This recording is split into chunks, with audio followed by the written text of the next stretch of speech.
안녕하세요. 말씀을 품고 말씀을 살아내는 바이블 1189 109번째 날, 오늘은 레위기 17장입니다.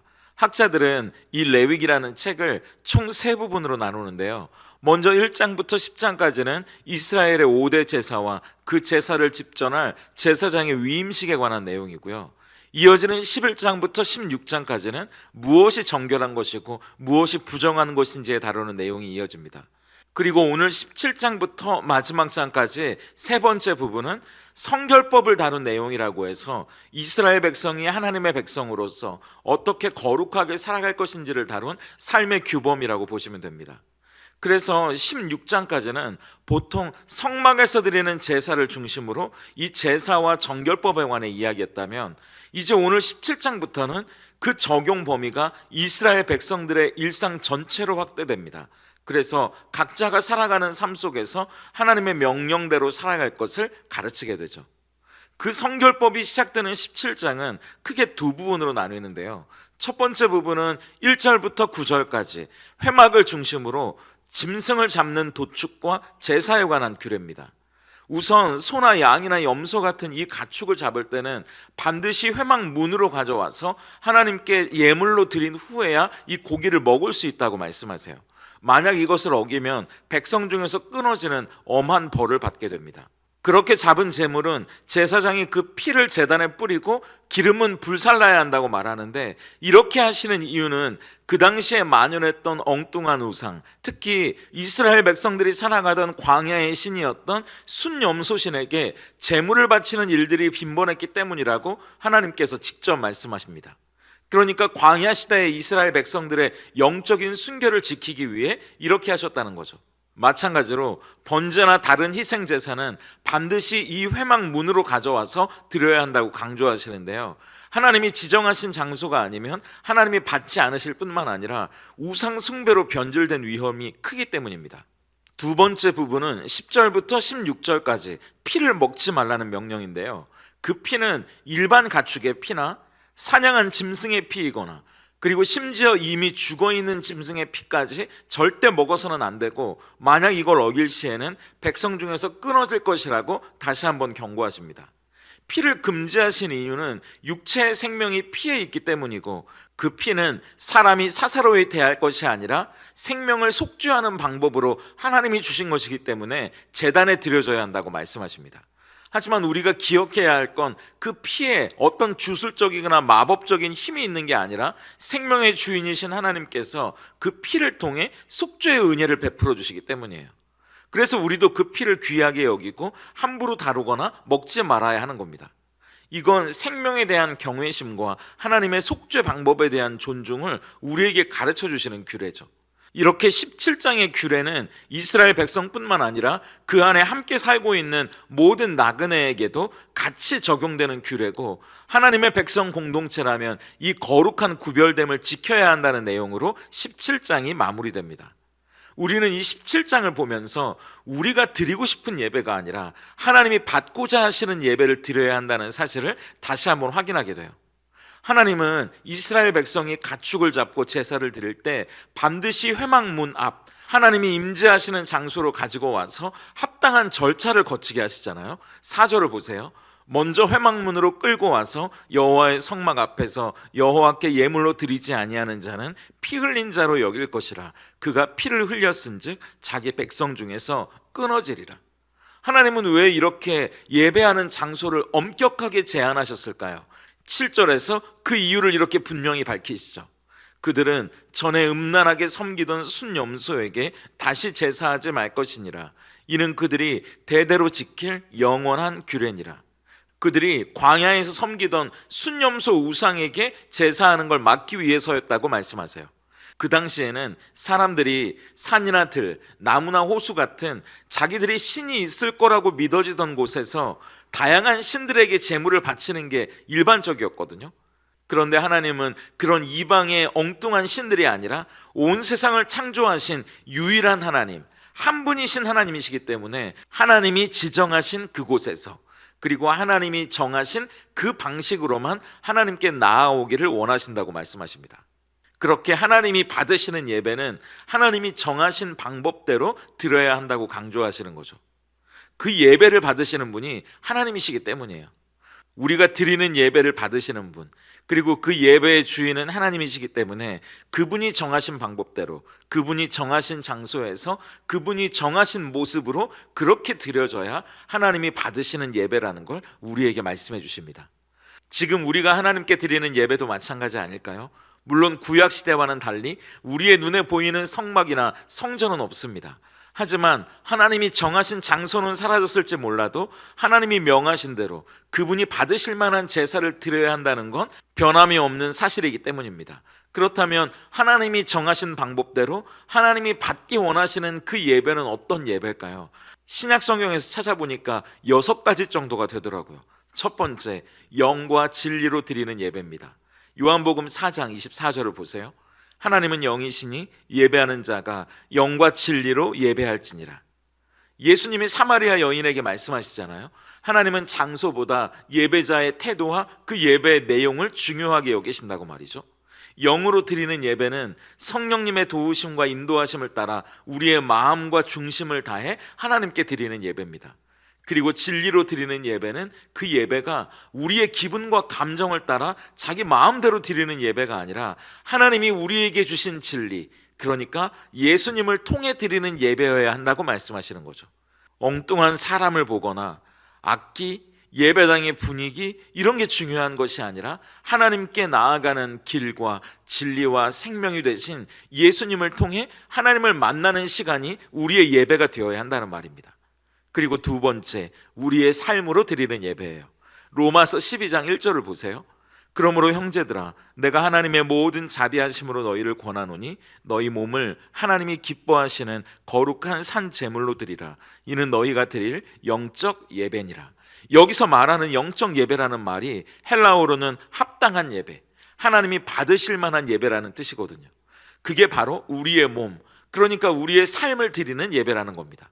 주일에 교회에서만 드리는 예배가 아니라 월화수목금토 우리의 일상에서 우리가 생각하고 말하고 행동하고 관계 맺는 모든 영역에서 하나님을 하나님으로 인정하고 그분의 뜻을 분별해서 거룩하게 세상과 다른 삶을 살아가는 모든 삶이 하나님께 드릴 예배라고 말씀하시는 거죠.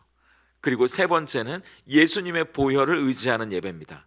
히브리서 10장 19절을 보세요. 그러므로 형제들아, 우리가 예수의 피를 힘입어 성소에 들어갈 담력을 얻었나니. 오늘 레위기에서도 하나님이 피를 함부로 사사로이 대하지 말도록 하신 건 그 피를 통해 우리가 속죄받게 하신 방법이었기 때문이었잖아요. 그런데 구약의 제물이 매번 흘리는 피가 아니라 이제 예수님의 피로 우리는 하나님이 계시는 지성소에 들어갈 자격을 얻게 됐다는 겁니다. 그렇기 때문에 우리가 드리는 예배는 우리의 공로나 우리의 자격, 우리의 자기의가 아니라 예수님의 보혈의 공로를 의지해서 겸손한 마음과 은혜를 구하는 자세로, 그리고 하나님 나를 불쌍히 여겨달라는 태도로 그렇게 드려져야 하는 예배라고 말씀하시는 겁니다. 그래서 네 번째는 찬양과 감사가 넘치는 예배입니다. 에베소서 5장 19절과 20절을 보세요. 시와 찬송과 신령한 노래들로 서로 화답하며 너희의 마음으로 주께 노래하며 찬송하며 범사에 우리 주 예수 그리스도의 이름으로 항상 아버지 하나님께 감사하며. 비슷한 이야기가 골로새서에서도 나오거든요. 하나님은 우리의 입술을 통해 하나님이 어떤 분인지 그분을 높이고 찬양하는 것을 기쁘게 받으신다고 말씀하십니다. 이건 단순히 입으로 부르는 노래뿐만 아니라 하나님이 우리에게 허락하신 모든 것을 감사로 받는 우리의 마음과 태도가 우리의 예배로 나타나야 한다는 걸 말씀하시는 거죠. 그리고 다섯 번째는 서로를 세우는 공동체적 예배입니다. 우리 히브리서 10장 24절 25절을 볼게요. 서로 돌아보아 사랑과 선행을 격려하며 모이기를 패하는 어떤 사람들의 습관과 같이 하지 말고 오직 권하여 그날이 가까움을 볼수록 더욱 그리하자. 고린도전서 14장 26절도 보세요. 그런즉 형제들아 어찌할까? 너희가 모일 때에 각각 찬송시도 있으며 가르치는 말씀도 있으며 계시도 있으며 방언도 있으며 통역함도 있나니 모든 것은 덕을 세우기 위하여 하라. 신약시대 초대교회에서 드려졌던 예배를 여러분 한번 떠올려 보세요.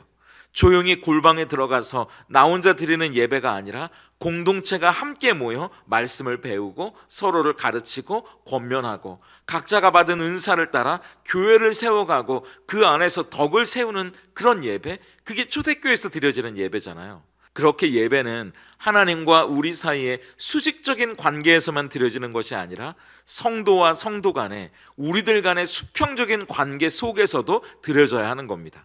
저도 부모가 돼 보니까 자녀들끼리 화목한 걸 보면 제가 너무 감사하고 행복하거든요. 하나님도 그러시지 않겠습니까? 더구나 예배를 드리는 공동체 자체가 예수님을 머리로 한 한몸 공동체니까요. 우리의 예배가 그런 예배여야 합니다. 그래서 마지막 6번째, 하나님은 선행과 나눔이 있는 예배를 받고 싶어 하신다고 말씀하십니다. 우리 히브리서 13장 16절을 볼게요. 오직 선을 행함과 서로 나누어 주기를 잊지 말라. 하나님은 이 같은 제사를 기뻐하시느니라.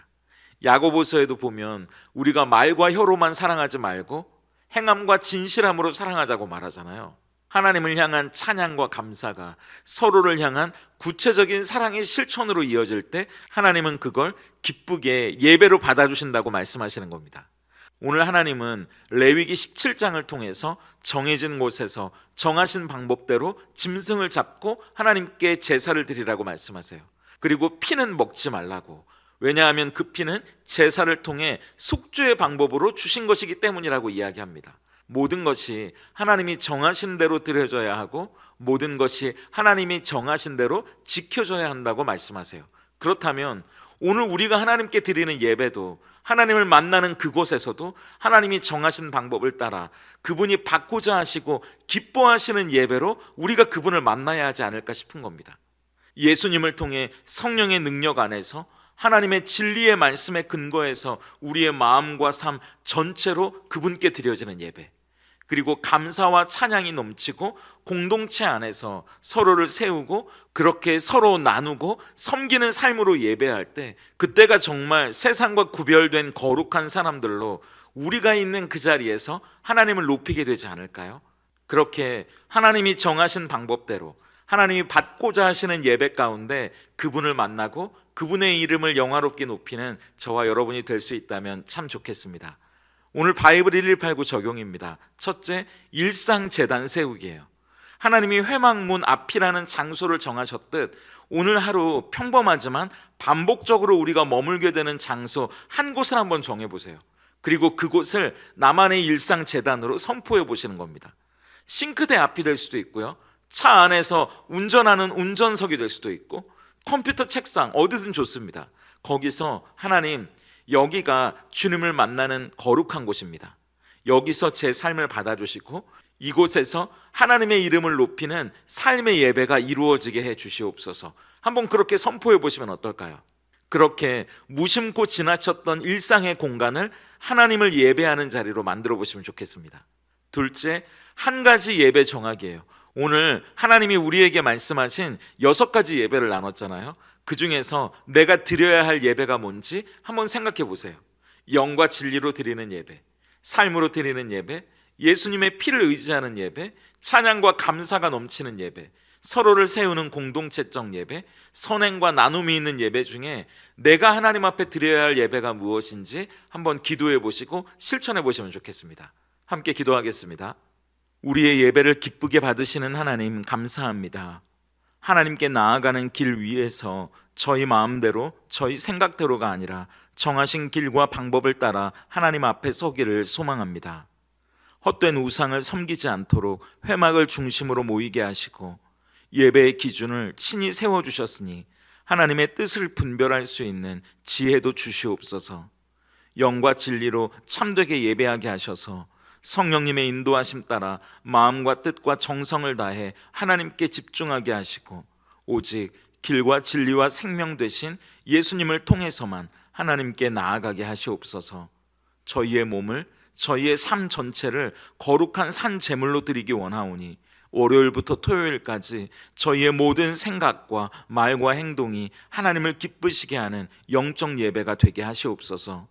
늘 예수님의 보혈의 능력을 의지하며 겸손히 주님 앞에 서게 하시고 그 은혜에 감사하여 저희 입술에서 찬양과 감사가 끊이지 않길 원합니다. 허락하신 믿음의 공동체를 사랑하며 서로 돌아보아 사랑과 선행을 격려하고 각자의 은사로 교회를 세우며 덕을 이루어가는 아름다운 예배 공동체 되게 하시옵소서. 그리하여 서로 선을 행하고 나누어 주기를 힘쓰게 하사 삶으로 드리는 향기로운 제사를 드리게 하시옵소서. 예수님의 이름으로 기도드립니다. 아멘.